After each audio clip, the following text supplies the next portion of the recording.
Hello दोस्तों, स्वागत है आपका हमारे चैनल पर। यह कहानी उस समय शुरू हुई जब मैं गर्मियों की छुट्टी में लखनऊ शहर में अपनी नानी के घर घूमने आया हुआ था। मेरे मामा एक कंपनी में जॉब करते थे और घर पर नानी और मामी रहती थी।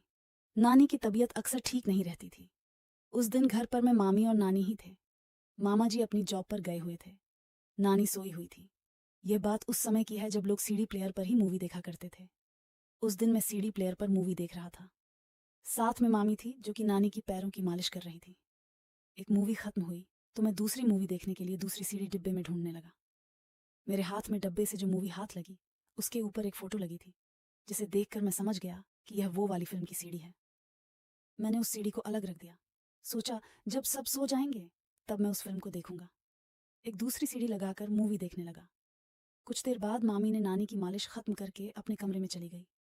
तब मैंने कमरा बंद करके फिल्म लगा दी और साउंड बंद करके देखने लगा। मैं देखने में इतना मस्त हो गया कि याद नहीं रहा कि कोई मुझे देख भी सकता है। पता नहीं मामी कब ऊपर से नीचे आ गई, मुझे पता ही नहीं लगा।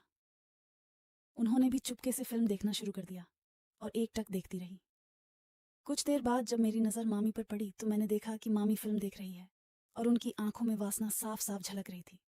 उसी वक्त मेरी नज़रें मामी से मिली और वह एकदम से डर गई। मैंने भी जल्दी से फिल्म को बंद किया और टीवी पर दूसरी सी डी लगा दिया।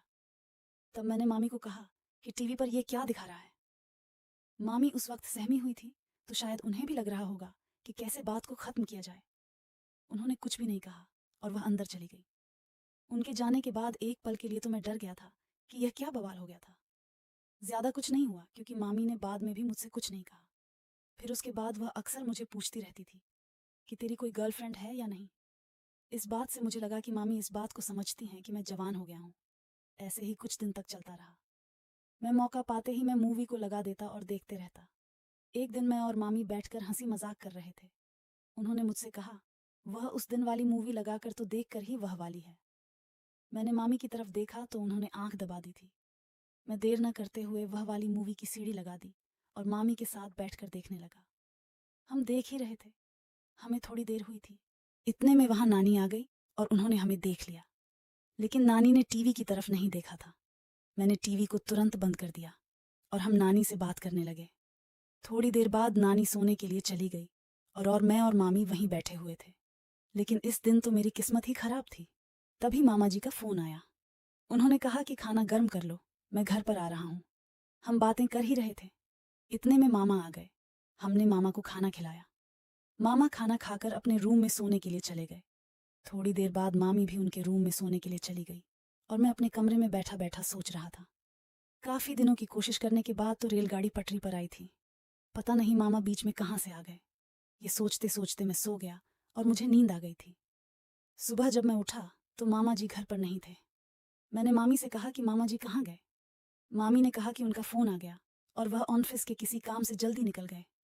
यह सुनकर तो मेरी खुशी का ठिकाना नहीं रहा और मैंने कहा, यह तो बहुत अच्छा हुआ। लेकिन इस बात को मैंने जैसे ही कहा, मामी ने सुन लिया था। वह बोली, क्या अच्छा हुआ, क्या हो गया, तुम इतने खुश क्यों हो रहे हो। मैंने कहा, नहीं, बस मुझे हंसी आ रही थी। मामी बोली, ऐसी कोई बात नहीं है, मुझे पता है तुम क्यों हंस रहे थे। मैंने उनसे कहा, बताओ क्यों। उन्होंने कहा कि तुम्हारे मामा के जाने से। मैंने कहा, ऐसा कुछ भी नहीं है। फिर मैंने मामी से दोबारा पूछा कि आज हम फिर से वह वाली मूवी देख लेते हैं। मामी ने कुछ नहीं कहा। जब शाम हुई और मामी ने खाना बनाया, हम सब ने खाना खाया और नानी अपने कमरे में सोने के लिए चली गई। मैं अपने कमरे में सोने के लिए चला गया और मामी भी अपने कमरे में चली गई। लेकिन रात के लगभग 10 o'clock बजे वह मेरे कमरे में आई। आकर बोली, लो दूध पी लो। अब मेरी तो खुशी का ठिकाना नहीं रहा, क्योंकि आज से पहले कभी भी वह ऐसे मेरे कमरे में दूध लेकर नहीं आई थी। मेरे मन में बहुत सारे लड्डू फूट रहे थे। उन्होंने मुझसे कहा, तो बताओ तुम क्या कह रहे थे। मैंने कहा, मैं तो कुछ नहीं कह रहा था, बस आप ही कह रही थी वह वाली मूवी देखने के लिए। वह बोली, फिर देर किस बात की, चलो शुरू करते हैं।